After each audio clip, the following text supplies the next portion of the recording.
আজ আমার রান্নাঘরে ছুটি, তাই কাজ অনেকখানি কম। আসলে ওর বন্ধু অনুপমা, ওদের বাড়িতে আজ দুপুরে আমাদের নিমন্ত্রণ। তাই আর কি রেডি হয়ে নিলাম। আর প্রথমবার যাচ্ছি, তাই ভাবলাম একটু শাড়িই পরে যাই। শাড়ি তেমন খুব একটা পরার সুযোগ হয় না, তাই টুকটাক কোথাও গেলে আজকাল শাড়ি পরতে বেশ লাগে। আমি ওকে ফোন করে বললাম যে, কী গো, আমি তো রেডি, তুমি আসো। ও বলল যে, আমি তো লেখা একটু কাজে আটকে পড়েছি, তুমি একা যাও, আমি সেই সময়ের মধ্যেই চলে আসব। তাই আর কি আমি হেঁটেই চলে গেলাম, মাত্র 2 মিনিটের পথ। আর ওরা সবাই আমার জন্য অপেক্ষা করছিল।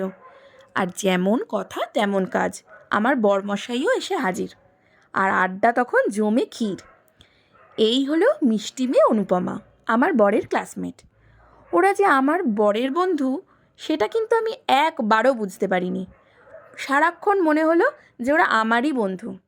বরের আর কোথায় বন্ধু হলো, আমার সাথে যেন কত আলাপ পরিচয়। আর তখন প্রার্থনা আমাদেরকে আবৃত্তি পাঠ করে শোনাচ্ছিল। সত্যি, আপনারাও শুনে দেখুন তো। স্টেট বাসের জানলায় মুখ রেখে একবার আকাশ দেখি, একবার তোমাকে। ভিখারি মায়ের শিশু, কলকাতার যিশু, সমস্ত ট্রাফিক তুমি মন্ত্র। কি অপূর্ব, তাই না? এই ফুলগুলো যেমন সুন্দর, তার থেকেও বেশি সুন্দর আমার এই বন্ধুগুলো। হ্যাঁ, আমারই বন্ধু বলবো, আমার বরের বন্ধু কম, আমার বন্ধু বেশি। আর এদিকে অনুপমা তো সার্ভিস চালু রেখেই ছিল। একের পর এক বিভিন্ন সময় শুধু খাবার এসে হাজির। আর এই যে এখন হাজির হলো চা নিয়ে। আমরা চায়ের কাপে কত গল্প করলাম।